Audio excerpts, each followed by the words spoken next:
How Good are you? morning. How are you? I haven't seen you in a while. It's been so pleasant. I was thinking the same thing, Matt. I mean, we didn't even hang out on spring break like we did last year, but our daughters went away from us. I So, wasn't there though. I had to go on the senior spring break trip, which was, I'm gonna make you go next year so you can suffer the same way I had was to this the suffer is this this the year. one that like Mia Stern and others were on, or Yes. was it a different one? The kids had a great time. That was what's most important. The hotel I cannot give a very high star rating for, but the kids had a wonderful time. So that was good. What And have you been up to?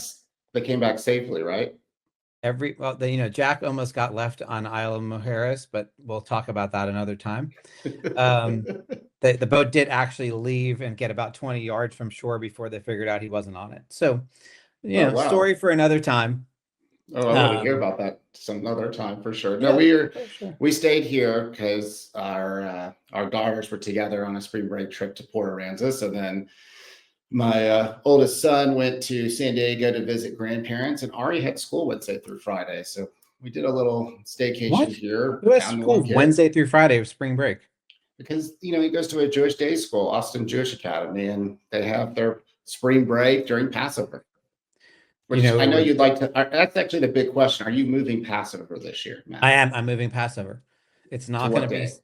to probably Sunday night, but possibly Monday night.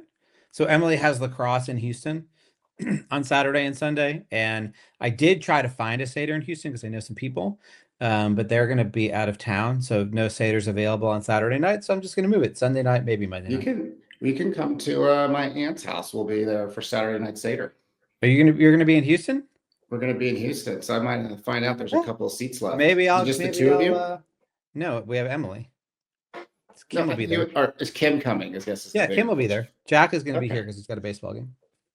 Oh, All right, nice. well then maybe I don't have to move the holiday. That'd be good. But wait, how long Well, is the Seder? I well, can't go more that's than like, our 30 seders are minutes. not our seders are not Chabad or Orthodox style. They're shorter Oh, okay, good. All usually. right, well then I could be in for that. Yeah, I'll find out how many seats they got left. So Oh, yeah. I have to buy tickets? Is this like, do I have to go on talk No, and no, no. reserve? That was just Mosaic you had to buy tickets for. Oh, I Are you might. coming to Mosaic on Thursday? Yeah, I may or may not be able to see because I have to go to the eye doctor beforehand and he's going to dilate me. So I might be there like bumping into people and wandering around. Are you gonna But have glasses on, those big sunglasses on? no, that's why I'm Okay. going to be bumping into people because I refuse to put those things on. I'd rather just not see. Just please So I'm don't going to have drive to then if Uber that's the there. case. I'm going to have to Yeah. Uber because my wife will be there early. So, all right, well, let's get to the show. Nobody wants to hear us talk forever. Um, if we can bring in our guest, Dr. Yakir Englander. He's a senior national director of leadership programs at the IAC, the Israeli American Council, who just got elected to the Council of Presidents, I heard. So congrats on that. He teaches at the AJR, or Rabbinical School in New York. He's originally from a Hasidic community of Israel. We're going to talk about that today. And then he eventually earned his PhD from Hebrew University in Jerusalem. I feel like you went there, Daniel, in Jewish philosophy and gender studies. He's a Fulbright scholar and was a visiting professor of religion at Northwestern and at my alma mater, Rutgers University, as well as the Shalom Hartman Institute and the Harvard Divinity School. You do a lot of teaching, Yakir, at a lot of different places. He has books about body, gender, and sexuality in the ultra-Orthodox and Zionist Orthodox communities, and he's actively changing the discourse on sexuality inside these religious societies. So welcome to the show, Yakir. I'm excited to have you here. In full disclosure, I heard you speak at an IAC event here in Austin about a month ago on a Friday night. I thought your story was really incredibly interesting. And that's what I want to dive in today, because I think there's a lot of people who are going to think, wow, how did that happen? So welcome to the show. And you So grew good up to in the be Orthodox. here. You grew up Yes. in the Orthodox. So tell me about that. I grew up in the Hasidic community. So I grew up in Israel, as you can hear from my accent, in a city which is like 20 minutes from Tel Aviv, 2,000 years culturally different than Tel Aviv. It's called Bnei Brak. And it's a fascinating city. It's like sometimes when people try, or when I bring friends with me to that city, I feel that they tell me, "Oh, you bring us to Harry Potter city." It's a city that works totally different because the majority of the city, so when I say majority, I mean like 99% probably, are ultra-Orthodox Jews, or Haredi. Maybe we need to use the term in Hebrew, Haredi, because in America some people call them ultra-Orthodox, but they are not ultra of anything. They just see themselves separate different group, Haredim, meaning the people who are have fearful from the divine. And inside this community I grow up, it's a community where things are working very different. It's a community inside. I love it because it's a community inside Western society that I think is one of the only ones that we know who really say no to modernity in some ways. Of course, deeply influenced by modernity from other ways. But it works differently there. One of the things that always people tell me when they go to this city in Bnei Brak is it's 10:30 p.m. and the streets are full with kids walking. And the answer is yes. I mean, night and day are very different in this city because of the amount of the bar mitzvah, bat mitzvah, weddings, vort, you know what, engagements. So all the time things are happening, and also the values are very different. They will not change when Passover night and the Seder is. And they will do, actually, in my father and who is going to, we belong to the dynasty of the Hasidim of Vizhnitz. So we go first to do the Seder with the Rebbe, at least the beginning, and only then we start the Seder at home around 9 p.m. So it's just different world. And you grew up there until when? So I grew up there until, it's a really good question, until when? So I grew up there and I studied in the yeshiva until I was 19. Then I went to what we call Yeshiva Gdola, which is the yeshiva where you study until you get married. This is the system. And then you move to a kollel or do something else. So I studied in the Yeshiva Gdola in Jerusalem. And I think there is when things change. I mean, when people ask me, when did you know that you do not fit? I think that in many ways, now I speak with my hat from gender studies, that in many ways I feel what maybe some people who are transgender feel. I feel that I am in a Hasidic, I look like a Hasidic, modern Hasidic boy, but actually something doesn't fit. And I didn't have words for that. When I was 19, it was kind of clear for me that I'm not going to stay there. When I was 20, it was like kind of the inner divorce. And again, it was never something against the Hasidim. It was never against even the yeshivish world, like the yeshiva world. But I just knew that I do not fit. And I think I got what we say in Hebrew, makebe patish, like in Haredi language, meaning when it was like clear for me, it was when I started going to Shidduch, when I started going to the matchmakers, and I felt like that the women who are sitting next to me should not marry me. I do not fit. And then it was a huge event that, if you want, I can share, that really made me to understand. It was 1997. If you remember, I don't remember exactly the months, but it was in 1907 when two helicopters who went from Israel to Lebanon with 72 soldiers, young soldiers, like combat soldiers. The two helicopters crashed on the way. And for me, as someone who deeply believed that, actually I was then 20 or 21, and I really believed that my work at the yeshiva is to protect the soldiers. Like, I believed in this relationship between us, the Haredi world, and the secular Israelis, or all other kind of Israelis who serve in the militaries, that we pray and we study Torah, and this Torah deeply protect the soldiers. So for me, that night, that evening, was something we did wrong, because 72 soldiers were killed on the way to Lebanon. And when I felt, and again, I don't like to say critique on my past, but when I felt that in my yeshiva, the majority of the students were like, this is a normal night for us, or at least the rabbis didn't behave in a way that, like, the end, the world ends when we need to make teshuva. We need to sit now as if like the most important rabbi passed away. We all will be in the whole study Torah all night and say psalms. But the fact that it didn't happen for me, it was kind of the divorce when I knew that something in the covenant that we had between the Haredi and the stories that we tell ourselves de facto doesn't work. Like, because we don't know any of the soldiers, we don't know any of the families, because of course none of them was Haredi. There is something in the covenant between us that doesn't work. And I promised myself, Yakir, you are leaving and you're going to join the military. It took me another year. And then when I was 22, I was drafted. And then what happened next? When you drafted to the military, the first question that you need to deal with is when you're going to be drafted and to where. They told me that I need to be drafted on the 1st of July. And my question was, everything is fine, but when July is? They didn't know when it is on Tammuz. And with all due respect, I thought it's a Jewish state.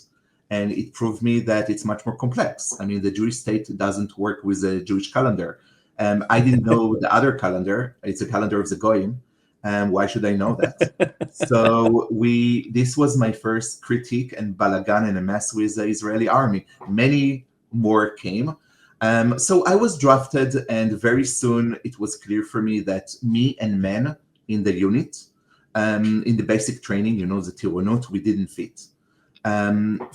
I mean, for many reasons, but I think that to grow up as a Hasidic man, and again, I came from a modern Hasidic family, and we can spend hours about what's the difference between Hasidic and modern Hasidic. But the main thing is that I was Haredi. I was Haredi in all my heart. And I think that the way how we grow up to be men and how Western men grow up to be men, we're so different. Our DNA is so different. I would say in an extreme way. In many ways, Hasidic men grow up much more in the ways that, from society point of view, we in the Western world, we raise women.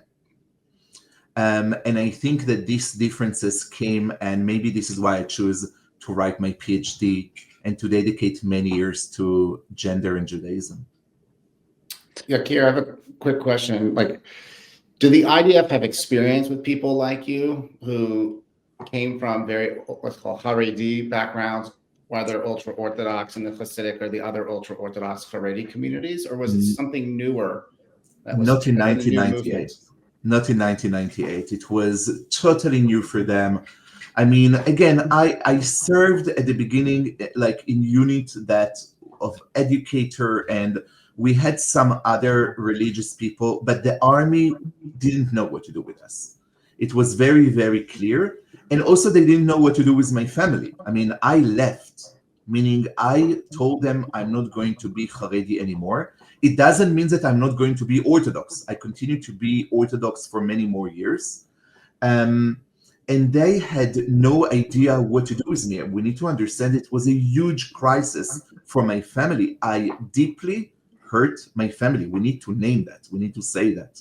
The shidduchim, the matchmakers of my brother and sisters, it is a stain on the family. Like, it's a huge one.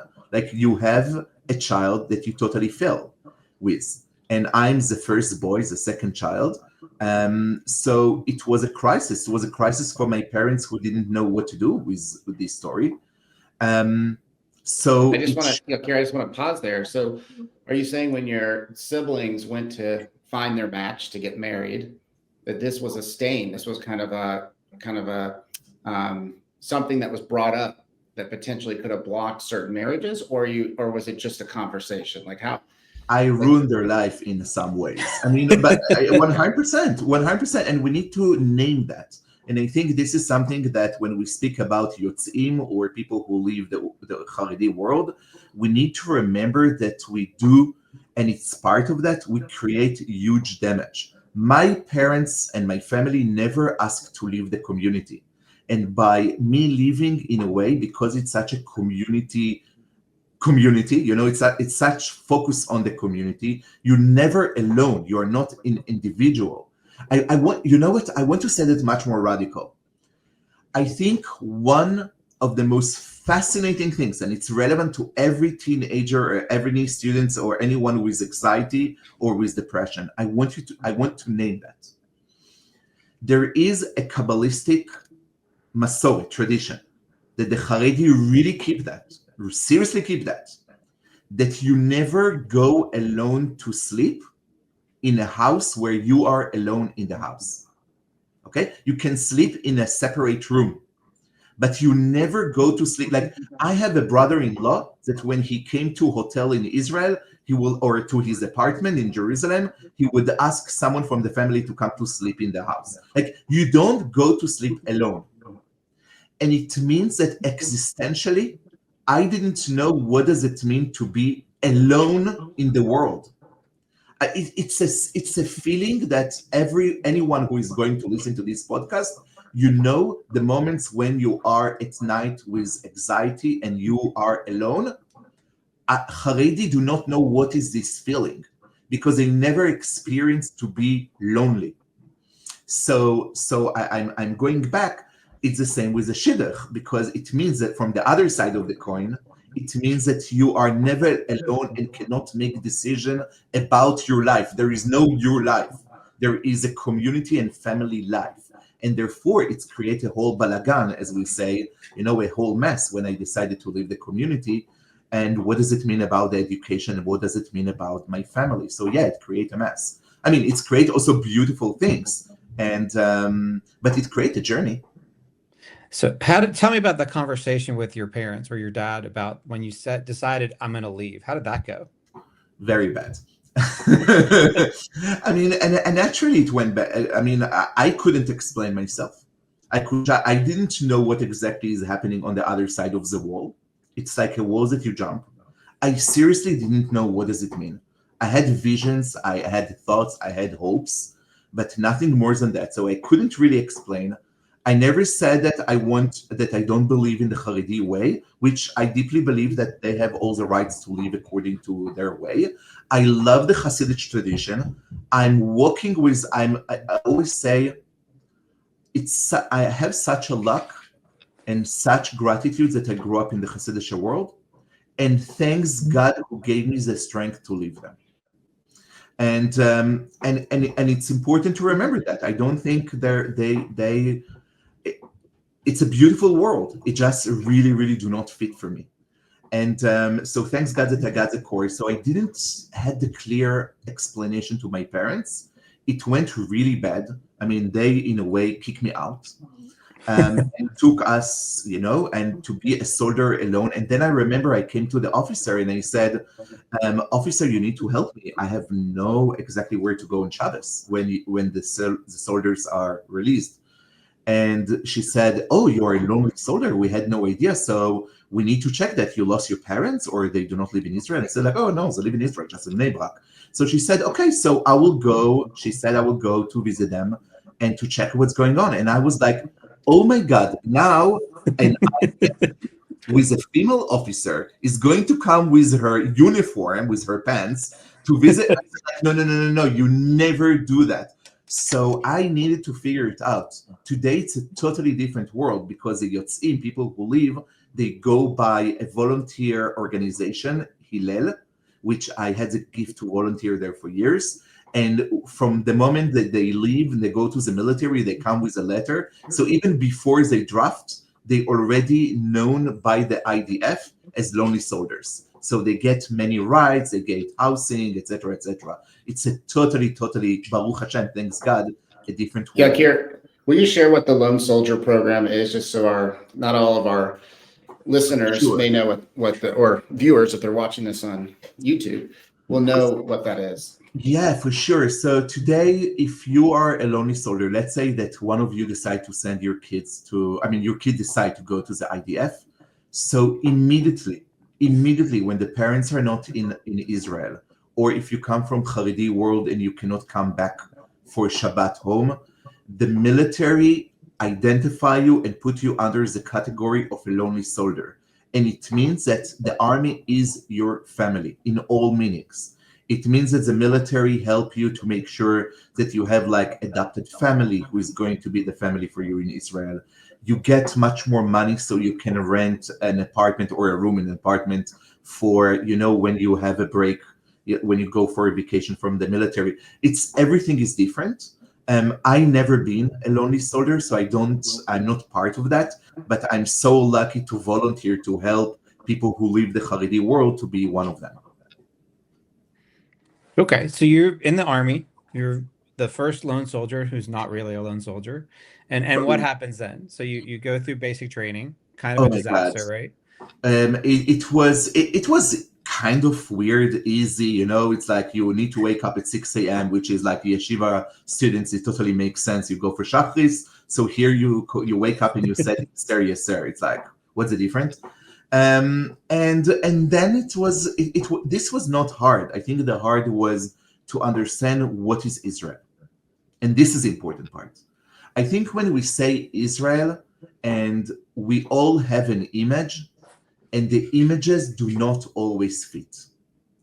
I think that the soldiers that I felt the most close was a soldier that later I met, and he was a Druze soldier. Like, Druze are a sect of Islam who became kind of a religion by itself. And the Druze, many of them serve in the military, but they are, of course, the outsiders. And I was an outsider. Like, I didn't understand what's going on. I didn't understand how men and women speak to each other and they look at the eyes of each other. I couldn't believe that. I couldn't believe that men speak about porn. You know, you deal with 18, 19 years old. They speak about porn and they don't cared about modesty, about tznius. It's like people walk, and for them it's like, this is life, and they don't walk with God. They don't walk with ancestors. I think one of the biggest gifts that the Haredi world giving to the community is that it's not only that you never feel alone in the world, you also never only live with the people that you know, you also live with your ancestors. Like, when I have a problem in life, it's not only that I'm giving a call to my best friends or to my wife, I speak with her. I also speak with Rabbi Yochanan and Reish Lakish. I speak with Rabbi Zusha and the Baal Shem Tov from the Hasidic community. I speak with the Zohar. I walk with hundreds of ancestors who are walking with me. And then to meet Israelis that work very differently, it was really different. It was a shock for me. And also, let's name that, I was not Zionist, right? I was not Zionist. I was not anti-Zionist, although Vishnitz is a cousin dynasty of Satmar, that maybe some of the listeners or people who watch us know. Satmar is a group of the anti-Zionists who are living in Monroe next to Monsey and in Israel in Mea Shearim. But I was not part of them, but I was definitely not Zionist. So what does that mean? It means that there is a whole narrative that people rely on, that the country belongs to you. And I was like, first of all, you don't keep halacha, you don't believe in the Torah, you don't know the Torah, and you tell me that God gave it to you?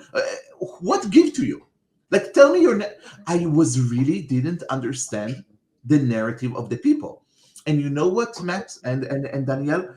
I think that it's fascinating because in many ways, it made me such a good activist to work with Palestinian leaders, because one of the things that as Israelis we don't understand, that we never went to the Palestinians, Israeli citizens or Palestinians who are not Israeli citizens, and told them our story.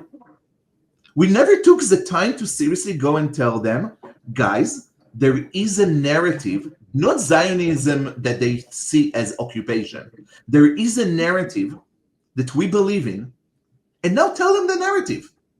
And they're going to ask you hard questions. For example, if you come and say, you know, we believe in the Bible, and in the Bible it says that 3,000 years ago, we have an ancestor. His name is Abraham. And God told him, leave your country and go to a place I will show you. And this became Israel. Okay? Let's say this is your narrative. And then the Palestinian will look at this person and will say, oh, so you're a religious person. And this kibbutz person is going to freak out and will say, what do you mean? I'm an activist. So the Palestinian will say, like, what? Let's go again the story. I didn't get it. So you believe in the Bible, you don't believe it? Oh, so you keep kosher because the Bible said that? Oh, no, I don't believe in that. So you keep the halacha? Oh, no, I hate the halacha. This is the rabbis, the Orthodox, I hate them. So the only thing that you believe is that This is your country, but you don't believe in anything else. So I don't try here to mock the Zionist narrative. I am a Zionist. But it took me years to learn the narrative of the Zionists. And the Palestinians never got our memo. I don't think we ever sent them the email with the narrative. And I don't say the critique because we really, really occupied by so many hard things that are happening in Israel. But I think that this is what gave me the fact that the secular Israelis and the Zionist Orthodox Israelis let me to sit in their Bet Midrash. And I also choose.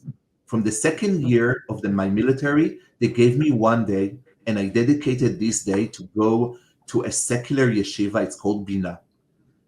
And then after that, to some Zionist Orthodox settlements to go to study in the yeshiva. And then to really study what is Zionism. And I think that this was a huge study for me. And then something happened, which is that I serve in a special unit where you identify the dead bodies of the conflict. The military, in a way, used the fact that I have Haredi background to put me in these special units that no one wants to serve. So the only people who serve there in this unit are or ex-Haredi like me, or people who are Haredi and they are 30 and they go to serve 2 months and then in a reserve, or some hardcore Zionist Orthodox. It's like a group of weirdos like me. And we do the most sacred, disgusting work that the military can give you. And I will say again, sacred and sacred and sacred, which is to identify the dead bodies. And this is what I did for many years. So just for clarity, this is not Zaka, correct? Zaka is a different Thank you for the question, Matt. Zaka is a volunteer group who do it with citizens. So we need to remember that the military deal only with borders and they deal with soldiers, right?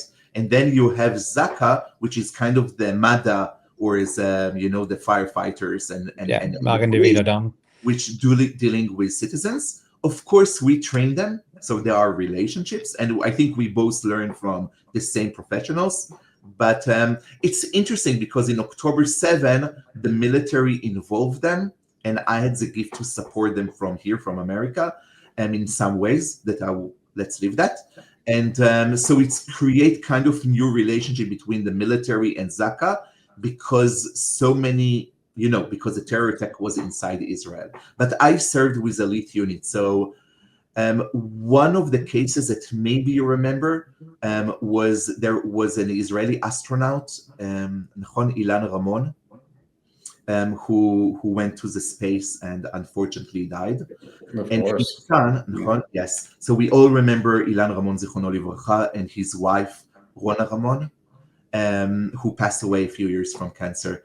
And their son, Asaf Ramon, he was an Air Force pilot. He walked after his father, and he crashed. And I remember that day when 2 days, I think it was kind of 2 days before Rosh Hashanah, my unit, we went at 4 a.m. to start dealing and finding his body. And if anyone wants, I wrote "And Who by Fire," a piece in Times of Israel about it. Okay, so tell me more about the unit. So how did you get assigned to the unit? The military came to me again because of my Haredi background and because I needed people who understand enough the Haredi, but also understand the military, which is the hardest thing to do in this unit, is to explain to each other what's going on. They put me in the unit. But here comes the story, and you will not believe that.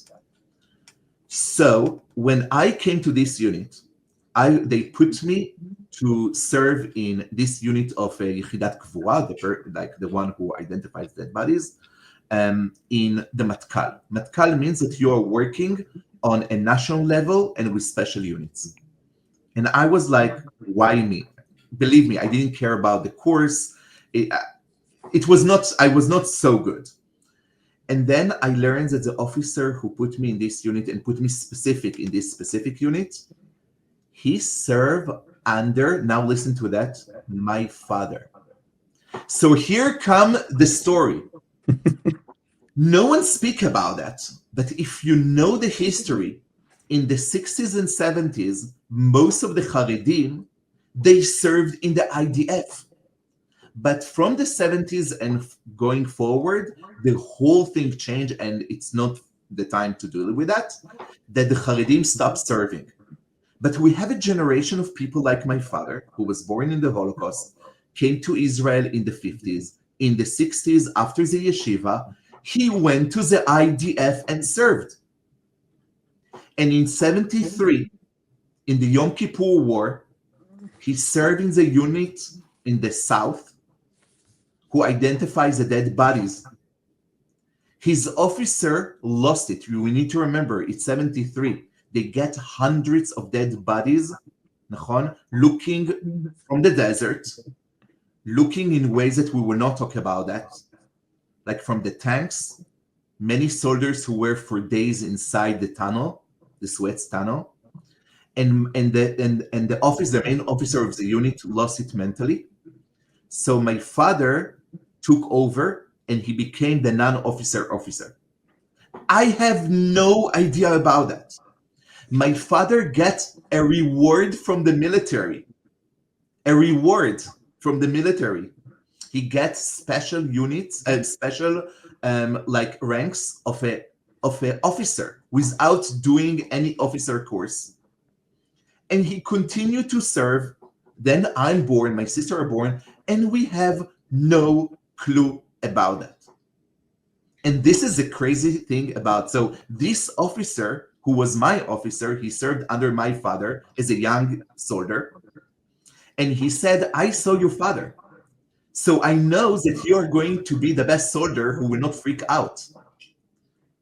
And he was right. I did the second Intifada, horrible cases of buses, and the Hebrew University with some actually American Jewish right remember students. I had the gift, sacred, decision to serve there. So I did that. Yeah, Yakir. So I was curious to ask you, I mean, I was in Israel in 2002 and 2003 for my first year of rabbinical school at Hebrew Union College, not Hebrew University, Matt. It's close enough. They're both in the same city. So you were asked to respond to those horrible Pigulim. I mean, these were really bad suicide bombings and bombings that took place all over Israel, but especially in Jerusalem. Like Moment Cafe, were you part of that response as well, which was right down the street from where I lived? I was there in that specific event as a volunteer. Yes. Let's leave the details because it's a lot of post-trauma. It's horrible. Yeah, yes. It was horrific. But I think it's people to understand the kind of work you were doing. It's just, I mean, it's really difficult work, really challenging, but very important work. It's you go first. Like I remember a bus, and again, we will not go to details, but I remember a bus exploded next to the Hebrew University. I'm taking my bikes. It's before even the first ambulance goes. And officially my work is to work with, identify the dead bodies. But of course, the first thing that you do is you give first aid, and the sights, the smell is something that I will never forget. And now with October 7, of course, Israel is all in a new trauma around that. And this is a decision that we need to do as a country and as its people. What do we do with that? I mean, trauma is there and we need the support.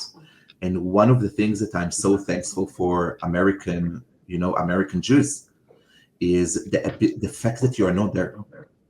It's like the fact what you can offer us exactly because you are a little bit far. And now also me, I'm living in America. We are far from the trauma. And I believe that there is a specific role that only we can do exactly because we are not there. And if we understand that it's a gift, we don't need to feel guilt. It's to the opposite. It's what we can offer. I think this will create a whole new relation between American Jews and Israelis. And by the way, I think what we have done here in America, I will put now myself as an Israeli American. So I am, first of all, now an American Jew.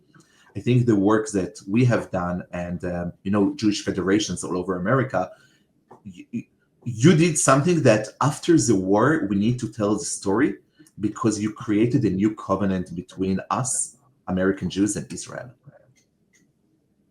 Talk more about that. Because, we hear a lot in the media, and we have a couple of prominent guests who've been on the podcast who talk about a separation, a problem between Israeli Jewry and American Jewry, right, in this rift. And now you're saying, well, wait, no, that may not be true. And actually, there may be a unique set of circumstances here that were created that can bring us closer together. So talk more about that. So I want to speak about the first days after October 7, okay?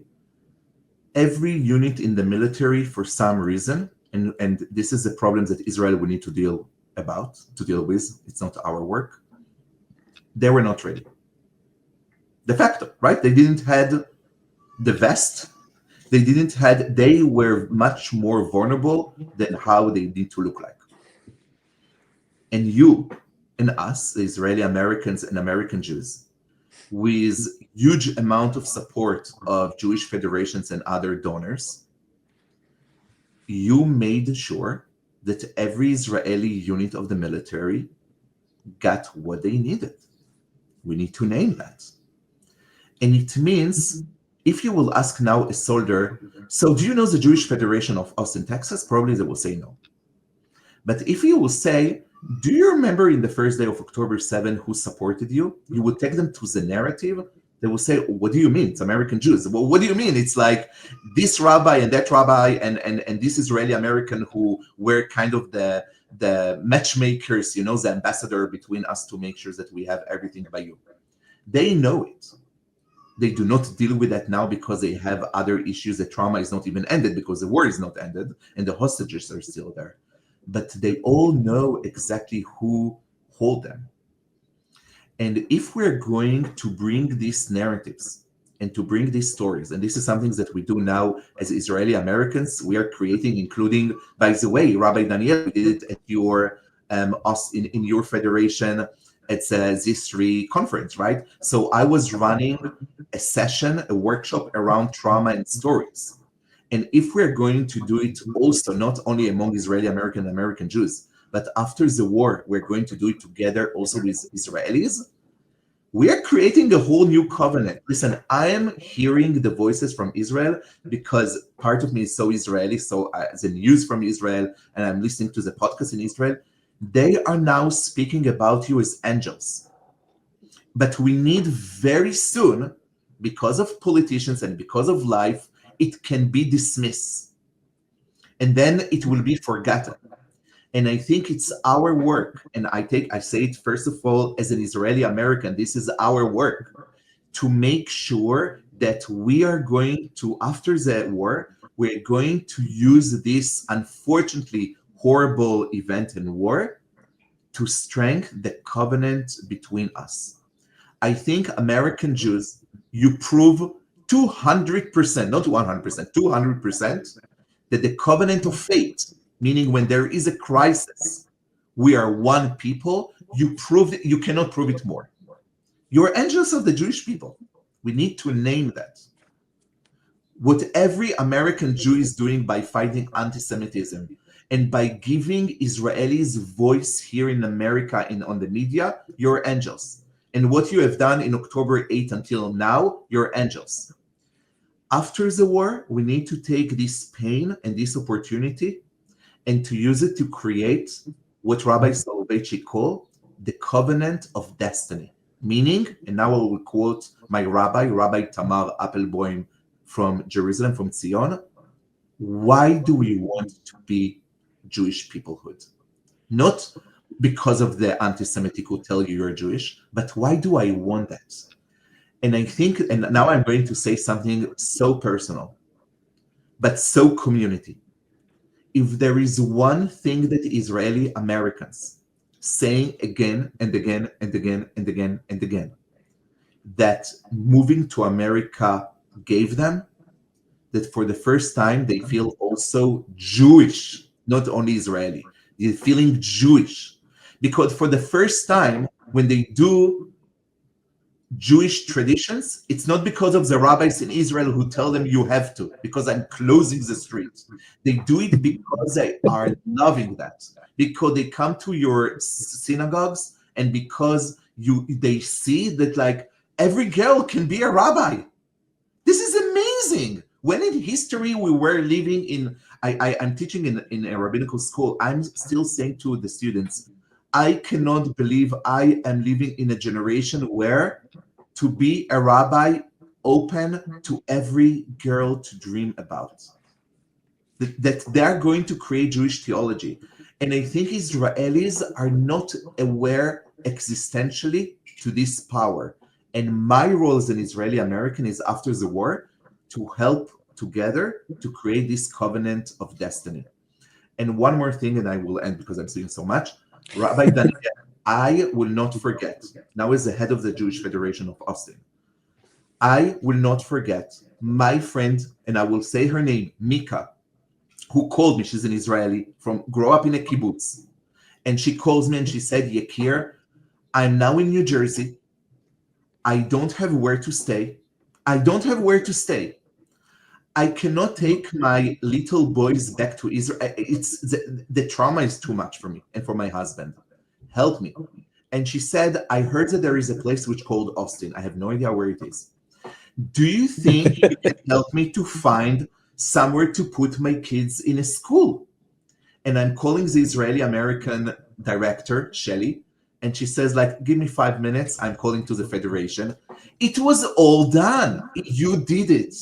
You gave them time. You gave Israelis time to breathe, to deal as much as they can with the trauma, and can come back home to continue the war. So there's so much that happened, and we need to use it to create more light. I mean, that's incredible, Yakir. And so to bring it full circle, so you find out about your dad, right? I think they call it the Englander rule, right? Didn't you say that that's what they call it? It was a policy, yes. It's unbelievable, yes. So then what happens? You go home and be like, hey, Dad. So this is something that I love so much. It's created a whole new relationship between my dad. Now listen to that. The only son, the only child that he can share his story is a son who left the Haredi world and betrayed him. We need to understand what does it mean, because first of all, he never shared this post-trauma. He has huge post-trauma from the military. I spoke with my mom so many times about it. She said, Yakir, they would come home totally crazy. Now you need to understand, she's living then in Bnei Brak. The majority of the Haredi still already not serving in the military, okay? So there is a war, Bnei Brak is like normal, and then come a tender from the military with your Abba and a group of Haredi people. All of them smell from alcohol because this was the only way for them to deal with it, with what they have done for months. We speak about months. The war was for, I think, 3 weeks. But identifying the dead bodies, we speak about months. And I don't know what to do with that. And your father never spoke about it. And I, now in the past years, I have the gift to speak with my father. And I met people during my years now who served under my father in this unit. And they telling me about my father. And then last year, and you will love that, last year I was sitting with my father in his office 2 days before my birthday. And I say, Abba, listen, I know that when may I stream Bezrat Hashem after you pass away, let's not speak about will, etc., etc. I'm the other. If we speak about the other guy, so I'm called the other. I'm outside. I'm outside of the Kehillah, the community, the Haredi. But I want one gift. After you will pass away, the children will see the ranks of officers from the military. It means nothing for them. So naturally, they will throw it. After May stream, I'm begging you that the only thing that I want is your ranks. Please write it that I want it. 2 days later, I have my birthday. When we do a little, like Chaim. And my father gave me, of course, like every time, he gave me like a Hasidic book. I'm opening this Hasidic book, which I have hundreds of them. And I open and it says, my beloved son, who is doing sacred work in America. And then I open more and the ranks are inside. And I think this is the beauty of life and how healing happens. My father do not need to tell me, Yakir, I agree with your way. No, by the way, he should not. He's a Hasidic man. He has his way. But I think what I love about life and about Judaism, that we are living with contradictions. And my father understands that he has a son who pray also with women, because when he asked me questions, I answered. And he knows that I teach women to become rabbis. And he knows that for me, this is Judaism. And believe me, he disagrees with me. But we can live together. And as the Talmud says, Elu va'elu divrei Elohim chaim. Both can be the words of the divine. How come? It's contradict. It's not my role to explain everything. But what does it mean to live with disagreement? And I think something that it's so hard for us today is to hear that people disagree with us because it hurts our identity. And I'm saying no to the opposite. People who disagree with you but speak with you can help us to see things differently. And this is why one of the reasons I feel so much gratitude to American Judaism is that many times we disagree. But if I feel your love towards me, we have dialogue. And this dialogue always creates life. That's beautiful. Yeah. I think that's a good place. Go ahead, Matt. I think that's a great place to leave this. I really appreciate you coming on the podcast. I enjoyed hearing you when you came to Z3. I hope we can have you back because we just touched a little bit on the work you do with the Palestinians, and I would love to hear more about that in the future. So thank you so much for being here. And Yakir and I we didn't say this earlier on the podcast, but we go way back to my pulpit congregational days in Seattle, Washington, when Yakir was the director of Kids for Peace and brought the program to Seattle, Washington, and was doing such sacred work back then and continues to do it. So thank you. And Yakir, I was going to ask you real quick before we close, when you speak to your father in your Hasidic community, did y'all speak in Yiddish or did you speak in Hebrew? So at home we speak in Hebrew. With the Rebbe we speak only in Yiddish. So Yiddish and Hebrew, and also Hebrew of the Hasidim, and not of my father. My father has great Hebrew, because what I also learned later is that he studied at the university, which is all crazy. How much the Haredi word changed. But I will end with that.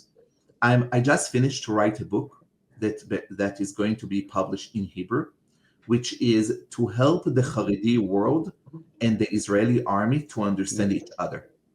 And I cannot wait that this book, I wrote it in words that are going to be both like Israeli secular, Israeli Orthodox, but not Haredi, and also Haredi world words, in order that the languages can find and people can understand each other. So I'm really, really looking forward. And the book can be published only because of the support of American Jewish organizations, as you while helping me. So I think the relationships are so close to each other, and I cannot wait to see how we are going to create more shalom and light in the world. Amen. Thank you, Yakir. Really thank you. This is the beginning of one. We'll have many conversations together, I think. Amen. So thank you. Thank you, Yakir. Thank you, Daniel. Thank you for listening, and we will see you next week back here on The Rabbi and the Other Guy.